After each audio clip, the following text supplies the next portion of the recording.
그냥 단순하게 부동산을 싸게 사는 방법이 있다고 경매 공매가 있다는 거예요. 가진 돈은 없고 달에 1,000만 원만 들어왔으면 좋겠다. 그 목표를 세우고 2, 3천, 3, 4천 싸게 살면 되지 뭐. 네, 이렇게 접근을 했는데 5억이 지금 1년 세상에. 6개월 만에 10억이 된 거죠. 전 대박까지는 아니라고 보고 그래요? 중박 정도? 이야. 네. 요즘은 연령대가 확실히 낮아지고 있는 추세예요. 대학생인데 벌써 집이 막 새 채고 그래요. 대박이네요, 진짜. 관심들이 많은 거죠. 아, 주택 투자 이제 다 막혔다. 그래서 수익형 부동산, 지식산업센터, 뭐 상가, 꼬마 빌딩, 그것을 사는 방법으로 또 경매가 좀 유용한 편이거든요. 그래서 깡패가 산다더라. 뭐. 깡패 딱 한 번 만나봤습니다. 건달 숙소로 썼어요. 조폭, 건달 이런 것들은 네. 너무 이게 과장되게 얘기하신 것 같아요. 그런 경우 실제로 거의 없어요. 여러분들이 하시는 경우는 더 없을 거고요. 제발 좀 봐달라. 이렇게 인정에 호소하면은 사정이 딱한 분들도 계신데 안 그런 분들이 더 많더라. 그 낙찰자보다 법률 지식이 더 많고 뭐 네이버 지식은 다 찾아보시면 다 아세요.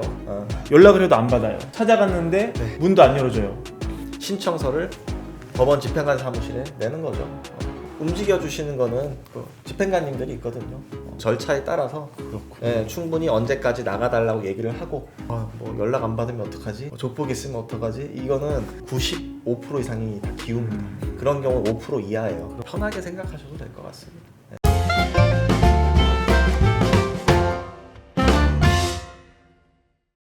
안녕하십니까 매브리TV 시청자 여러분. 오늘은 경매 전문가들 모셨습니다. 정민우 주식회사 바른자산관리 대표님 모셨습니다. 네, 안녕하세요. 반갑습니다. 부동산 전업투자자인 정민우 대표라고 합니다. 먼저 대표님, 제가 이제 초보 질문부터 좀 가겠습니다. 이렇게 책에 보면은 대표님 소개에 30대에 이제 전세금 1,500만 원을 종잣돈으로 굴려가지고 지금 수십억 원대 자산가가 된 경매계 1타 강사라고 이렇게 소개가 되어 있습니다. 많은 분들이 여기에 이제 관심이 많으실 것 같아요. 나도 이렇게 작은 돈으로 시작해서 차곡차곡 이제 커리어를 쌓으면은 경매를 통해서 이렇게 현실을 이렇게 풍요롭게 만들 수 있겠구나. 이렇게 기대가 크실 것 같거든요. 이 경매에 처음 뛰어드신 계기 이런 게 있었을까요? 네. 전혀 이 경매하고는 그러니까 부동산 자체하고는 관련이 없던 사람이었습니다. 원래는 뭐 어떤 일 하셨습니까? 그냥 일반 직장이었어요. 네. 저 대학 전공도 행정학이라 네. 크게 뭐 관련도 없었고요. 사무직 직원 네, 하셨던 거죠? 네. 그래서 이제 다니다가 좀 이제 혼자다 보니까 또 제가 좀 자유로운 삶을 추구하거든요. 네. 그리고 막 회사에서 좀 회사 일이 재밌었으면 오래 있었을 텐데 한 6년 다니는 동안 별 재미도 못 느끼고 뭐 늘 고민을 했던 것 같아요. 네네네. 그래서 그냥 어떻게든 되겠지 하고 사실 좀 막연한 마음을 가지고 사직서를 쓰고 나왔습니다. 와, 아니 대책도 없이요? 네, 맞아요. 와. 네. 그래서 그냥 단순하게 부동산을 싸게 사는 방법이 있는 방법으로 경매 공매가 있다는 거예요. 가진 돈은 없고 또 뭐 대출은 80% 이상 해준다고 하고 보증금을 임대보증금으로 한 10% 해소하면 내 돈이 거의 들어가지 않는다. 이 말을 딱 듣는 순간 이게 내가 가야 할 길이구나. 그렇군요. 이런 생각이 아무것도 네. 모르고 들었던 것 같아요. 그래서 이제 처음에는 이제 목표는 그거였죠. 정말 아무것도 하지 않아도 딱 달에 1,000만 원만 들어왔으면 좋겠다. 네. 이제 그 목표를 세우고 네. 이제 딱 11년 됐네요. 2010년도부터 했으니까. 2010년도에 이제 공인중개사 자격증을 경매를 하기 위해 땄습니다. 네. 중개업을 하기 위한 건 아니었고. 네네네. 그래서 그때부터 지금까지 투자를 이어오고 있습니다. 처음 투자한 게 그럼 뭐셨어요? 아파트죠. 어디 있는 아파트인지? 서울 그 강서구에 있는 아파트인데요. 이제 당시에는 뭐 아시다시피 2010년, 11년, 12년, 뭐 13년까지도 수도권에는 이 부동산이 하락장이었습니다. 그렇죠. 하락장. 하락장이었고 입찰을 하면 낙찰 받기가 생각보다 아주 쉬웠어요. 그렇군요. 하는 사람이 없으니까. 네. 입찰자의 경쟁이잖아요. 뭐 예. 청약도 경쟁이고 경매도 그렇죠. 경쟁 절차잖아요. 예. 그러다 보니까 이제 입찰하면 두려웠어요. 뭐가 두렵냐면 너무 자주 낙찰될까봐. 그래서 뭐 그땐 또 이 보금자리론이라든지 이런 뭐 80%씩 서울 아파트들도 대출이 잘 나왔거든요. 그 당시에도 금리 수준은 지금보다는 높지만 한 3% 중반대 수준이었던 걸로 제가 기억을 해요. 그래서 뭐 시세가 한 4억 5천쯤 하는 아파트를 제가 그때 한 3억 2천에 낙찰을 받아서 이제 80% 대출 받고 네. 뭐 이런 식으로 해서 처음 이제 아파트로 어. 시작을 했던 것 같아요. 그 아파트를 또 이제 좋은 가격에 처분을 하셔가지고 네, 근데 실제로는 좋은 가격에도 못 팔았어요. 그래요? 왜냐면은 시세가 안 좋아서? 2014년에 그 또 나홀로 아파트였거든요. 예. 그래서 환급성도 좀 떨어지는 데다가 지금처럼 막 그 서울 아파트가 막 각광받는 시기가 아니었어요. 네. 그래서 내놓고도 정말 안 팔려가지고 예. 전세를 놨습니다. 너무 안 팔려가지고. 네네. 그래서 다행인 거는 이제 전세금이 올라가면서 투자금을 대부분 회수하고 또 그걸로 투자를 하고 그래서 팔 때는 생각보다 재미는 못 보고 팔았어요.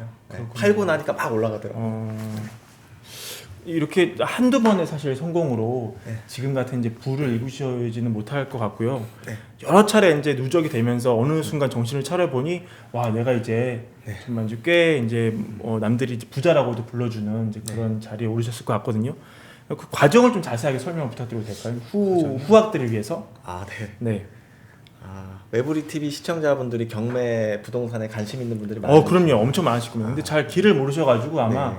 지금 이제 막 너무 올라버린 아파트를 지금 연끌을 해야 되나 이렇게 고민하시는 분들이 많을 거거든요.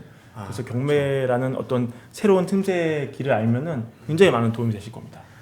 지금 영끌이란 단어를 사용해 주셨는데 저도 이제 영어로 패닉 바잉 이런 거 많잖아요. 네. 특히 젊으신 분들 이제 돈을 모아서 뭐 예금 적금으로 돈을 모아서 집을 살려고 했더니 예전보다 훌쩍 올라 있고 그렇죠. 또 열심히 모으면 또 올라 있고 네. 잡을 수 없는 멘붕이 거죠. 오는 거죠. 네. 막 정말 잡히지 않는 거잖아요.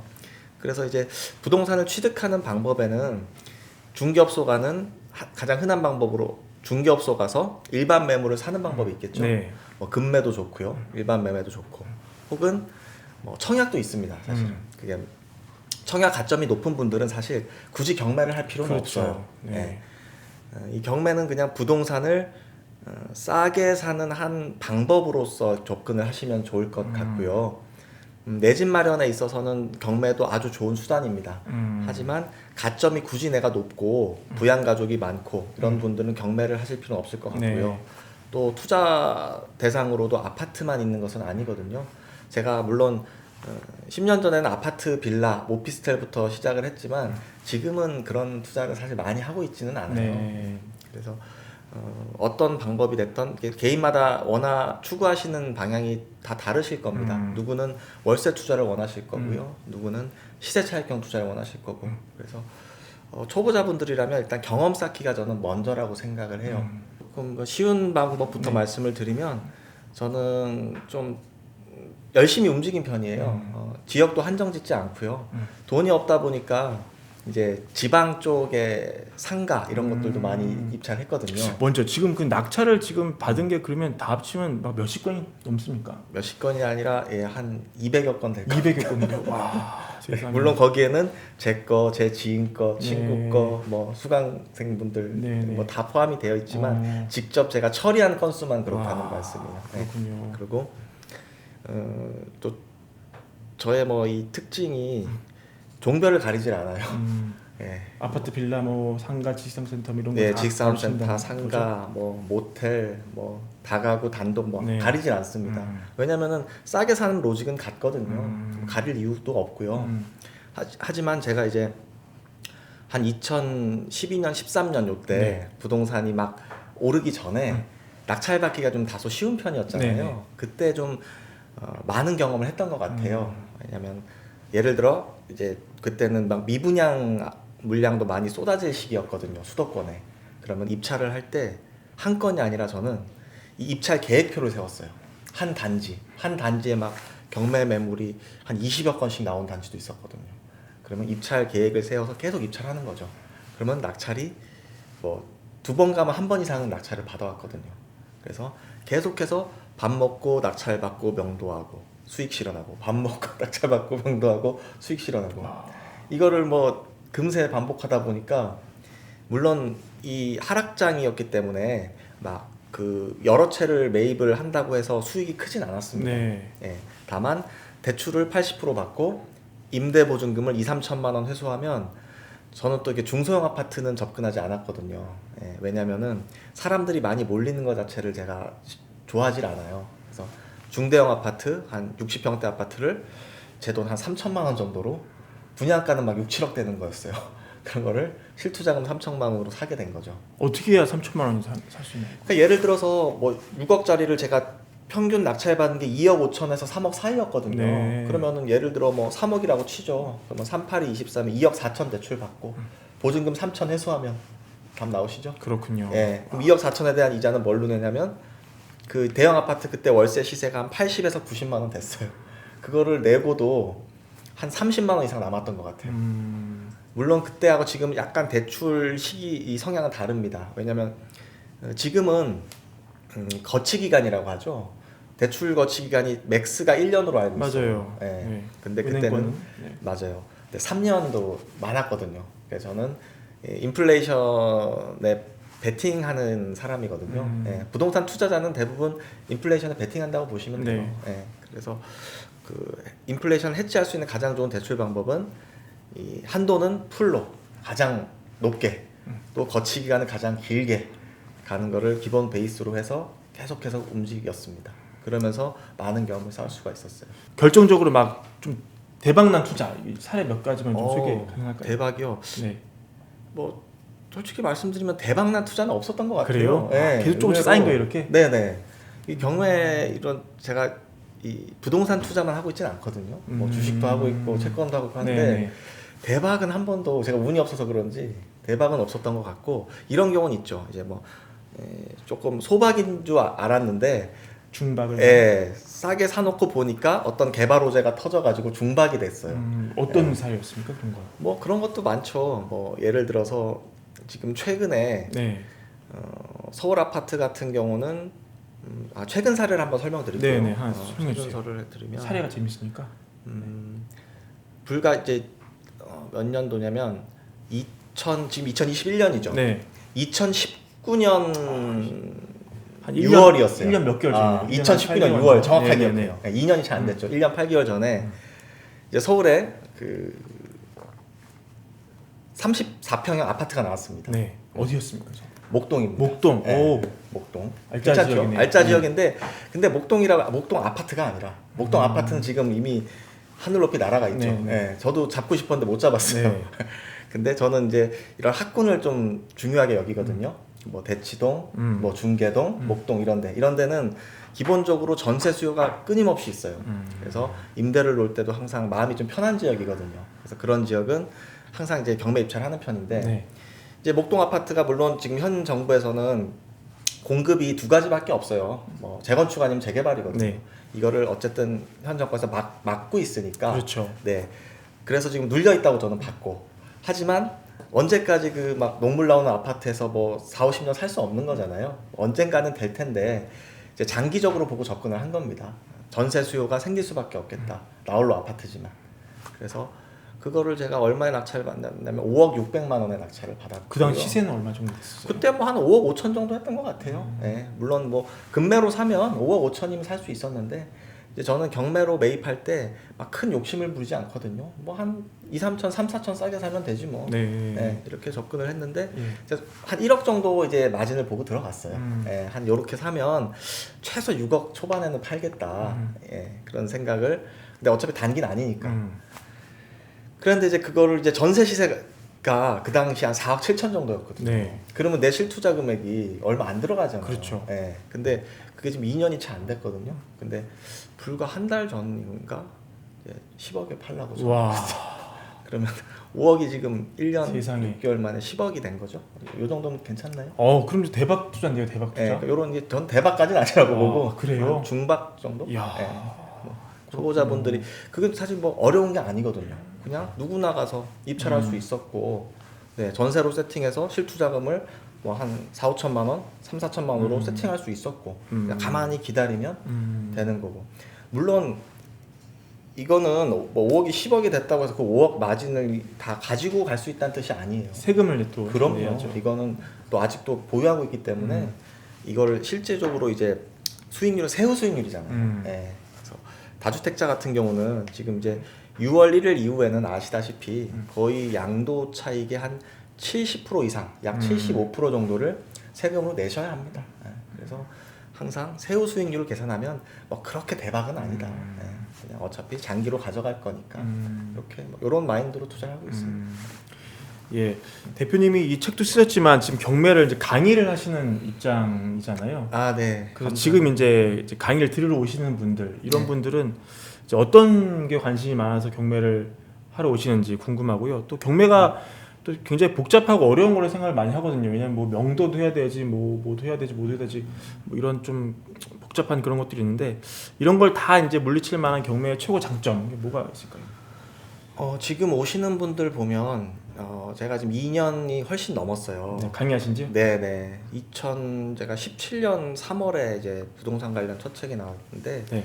이제 한경에서 강의를 좀 많이 섭외를 해주시더라고요. 네. 그래서 전 이제 불리어서 간 거죠. 네네. 네, 갔는데 지금까지 어떻게 이어오고 있어요. 근데 그 수요를 보면 요즘은 연령대가 2년 반 전보다 확실히 낮아지고 있는 추세예요.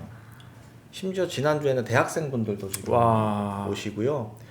중장년층도 오시는데 대학생인데 벌써 집이 막 새 채고 그래요. 이야. 그만큼 대박이네요, 진짜. 관심들이 많은 거죠. 예.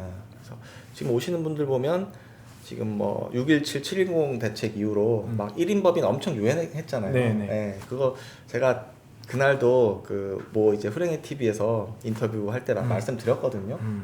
다 엑시트 하셔야 된다. 부동산 매매만을 위한 1인 법인은 이제 망이다. 끝났습니다. 왜냐하면 제가 법인 개인 투자 다 하고 있잖아요. 네. 그래서 이제 단원을 할 수가 있었던 거예요. 실제로 저희도 지금 6월 1일 전에 다 엑시트 할 거고요. 그 종부세를 감당할 수가 없습니다. 네, 그걸 저희 같은 전문 투자자도 감당을 못 하는데 일반 개인들이 감당할 수 있는 분은 저는 많지 않을 거라고 봐요. 그래서 지금 오시는 분들은 다 그런 것 같아요. 대부분이 주택 투자 이제 다 막혔다. 예, 이제 앞으로 뭐 해야 되지? 예, 그래서 수익형 부동산, 이제 뭐 지식산업센터, 뭐 상가, 꼬마 빌딩, 뭐 이쪽으로 좀 많이 눈들을 돌리시려고 또 그것을 사는 방법으로 또 경매가 좀 유용한 편이거든요. 그래서 좀 많이들 오시는 것 같습니다. 예. 그렇군요. 명도 특히 이제 경매의 꽃이 명도라고 하잖아요. 명도가 어렵습니까? 아니면 어렵지 않습니까? 예, 당연히 제 입장에서는 쉽다고 말씀을 드리겠죠. 그래요? 예. 전설처럼 내려오는 막 그런 많잖아요. 뭐 무슨 전설요? 깡패가 산다더라, 뭐 무슨 뭐 하든 뭐 막 빗장을 쳐놨다더라 이런 게 있는데 약간 과장된 건가요? 그런 거는? 제가 11년 동안 경매 명도하면서 딱 깡패 딱 한 번 만나봤습니다. 네, 그것도 깡패신데요. 제 집을 건달이라고 표현을 하더라고요. 네. 네, 건달 숙소로 썼어요. 제대로 만났죠. 그걸 어떻게 내보내셨어요, 그거를? 근데 생각보다 네. 그분들 되게 순진하시고요. 그래요? 예, 뭐 물론 뭐 월세를 조금 연체하긴 했지만, 예. 예, 그래도 한 번에 또 얘기하면 다 주시고, 다만 좀 민원은 좀 들어오더라고요. 왜냐면 여름이었는데 엘리베이터 탈 때마다 이제 그분들이 이게 다 그림들이 있잖아요. 그렇죠. 네. 그래서 소장님한테 이제 정 대표님 이분들 언제 나가냐고 네. 민원 너무 들어온다고. 네, 주변 사람들이 좀 무섭다고 그죠? 네네, 뭐 그런 건 어. 있었는데 의외로 조폭, 건달 이런 것들은 네. 너무 이게 과장되게 얘기하신 것 같아요. 그런 경우 실제로 거의 없어요. 음. 특히 또 여러분들이 하시는 경우는 더 없을 거고요. 이 명도는 정말 쉬워요. 왜 쉬워? 네. 아니 근데 이럴 수도 있잖아요. 막 가보니까 너무 사정이 딱한 분들이 사실 경매로 이제 사시는 분들은 경매로 집이 넘어간 분들은 막 사정을 하는 거죠. 우리 집이 지금 이런 상황인데 제발 좀 봐달라 이렇게 인정에 호소하면은 그 좀 초보자분들은 그거를 처리하기가 좀 막막하지 않겠습니까? 대표님도 그런 경험이 있으실 것 같은데. 네. 일단 전제가 조금 달라질 수 있습니다. 네. 지금 말씀하신 대로 뭐 그런 분들도 있죠. 사정이 딱한 분들도 계신데 제가 해본 바로는 짧게 한 10년 정도 해본 바로는 안 그런 분들이 더 많더라. 그래요? 이미 낙찰자보다 법률 지식이 더 많고 뭐 네이버 지식은 다 찾아보시고 다 아세요. 언제까지 나가야 된다는 것도 아시고 또 임차인 같은 경우가 제일 불쌍하거든요. 네. 보증금을 날릴 수 전액 다 있잖아요. 날리게 되면 네. 차라리 집주인이면 어차피 뭐 내 집 담보로 다 돈 떼쓰고 음. 잉여금이 있으면 또 법원에서 이제 배당일에 또 주거든요. 네. 근데 임차인 같은 경우는 좀 뭐 이 자신의 보증금을 뭐 사기를 당했다든지 뭐 좀 하락기에 너무 낙찰가가 낮아져서 보증금을 다 회수를 못 한다든지 이랬을 때 선순위가 아니었을 수도 있고. 네네 후순위일 수도 있고 예. 선순위라 하더라도 낙찰가 하락으로 다 못 받을 수도 있고 뭐 그런데 그분들도 다 딱 나눠집니다. 무조건 이 인정에 우리가 호소할 수 있는 그런 분들 많은 게 아니고요. 자신의 보증금을 일단 다 받을 수 있는 임차인들이 의외로 많고요. 그 전액 배당이라고 표현을 해요. 네. 예, 좀 어려울 수 있는 그냥 보증금을 다 받을 수 있는 사람들. 또 두 번째로는 임대 보증금 중에 일부를 받을 수 있는 사람들. 예를 들어 뭐 전세 이제 월세 뭐 3천에 80이다. 그러면 한 2천만 원을 받을 수 있는 거예요. 뭐 그런 분들도 많고.